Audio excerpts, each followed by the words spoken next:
Olá, bom dia, boa tarde, boa noite.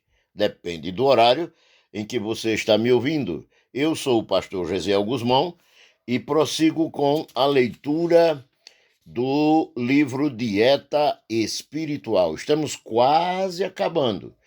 Este é o penúltimo capítulo e estaremos lendo amanhã o último capítulo e a conclusão do livro. É um livro pequeno e que você pode adquiri-lo na editora Os Semeadores. Vamos lá. Hoje já falamos sobre o que fazer antes do jejum, o que fazer depois.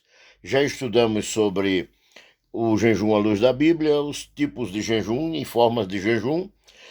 E antes, durante e agora vamos ver o que fazer depois do jejum. Nos dois capítulos anteriores, falei sobre o que fazer antes e durante o jejum. Agora, como já disse, quero observar alguns cuidados a serem tomados depois de um jejum de mais de 3 dias ou de 3 dias. Primeira coisa que tem que ser feito quando se termina o jejum: orar. Orar é falar com Deus em atitude de gratidão, de adoração e de louvor.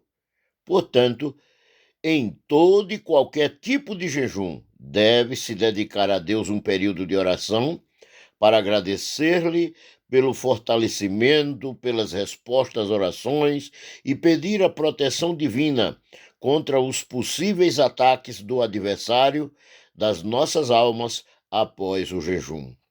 Ele não deixará de fazer represária. Ele, às vezes, tenta, como também fez com Jesus Cristo após o jejum. Mateus, capítulo 4, versículo de 1 a 11. Notamos que Jesus foi tentado depois do jejum, no orgulho, no capítulo 4, versículo 3 e 4 de Mateus, na irreverência, em Mateus 4, versículos 8 a 7, 8 e 7, né? Ou 7 e 8, melhor dito, e na idolatria, nos versículos 8 a 10. Porém, Cristo venceu o maligno e vence por nós quando enfrentamos confiados em Jesus Cristo, que venceu, conforme está em Mateus, capítulo 4, verso 11. Nós, obreiros do Senhor Jesus Cristo, enfrentamos as mesmas tentações após o jejum. Por isso, necessitamos vigiar para não cairmos no orgulho de acharmos que somos diferentes ou mais santos do que os outros porque jejuamos.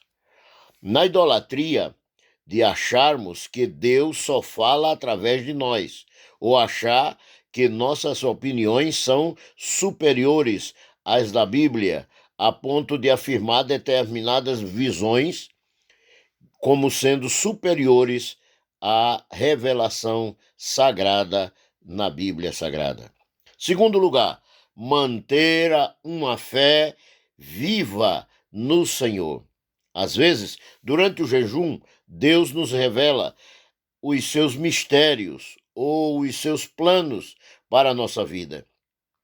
Às vezes, mostra-nos o caminho da vitória. Entretanto, quando entregamos o jejum, pessoas sem fé podem ser usadas pelo maligno para nos fazer desfalecer da confiança em Cristo Jesus. Outras vezes, você percebe uma promessa de Deus para a sua obra. Nesse caso, apodere-se da promessa e aceite a bênção mesmo antes dela se concretizar em sua vida, pois crer é ver o invisível e ter o impossível, como diz em Hebreus capítulo 11 e o versículo 1. A fé é o firme fundamento das coisas que se esperam e a prova das que não se veem. Terceiro, manter a serenidade. As pessoas perdem muito do proveito espiritual e moral do jejum por não se manterem serenas após o jejum. Alguns ficam irritados, orgulhosos, cheios de si, presunçosos e vaidosos. Nesses casos, teria sido melhor nem ter jejuado. Talvez não tivesse perdido a comunhão com seus irmãos. E conheço uma irmã que jejuava no dia do ciclo de oração. Depois chegava em casa, brigava com o esposo, se negava a ele, maltratava os filhos. A casa era uma bagunça e ela vivia se maldizendo, murmurando contra a direção da igreja e vendo pecado em todo mundo, menos os pecados dela. Conheci alguém que, depois de jejuar, saía desafiando e provocando o diabo, criticando os outros irmãos de forma negativa, achando-se o super santo. Um dia, o diabo aceitou o desafio e o tentou. Lamentavelmente, ele caiu e sua queda foi estrondosa. É importante manter-se sereno depois do jejum para desanimar e desarmar o diabo. Deixe Deus agir por você. Finalmente, depois do jejum, quanto à alimentação, deve-se ter cautela ao reiniciar a alimentação. Há pessoas que comem para descontar o atraso.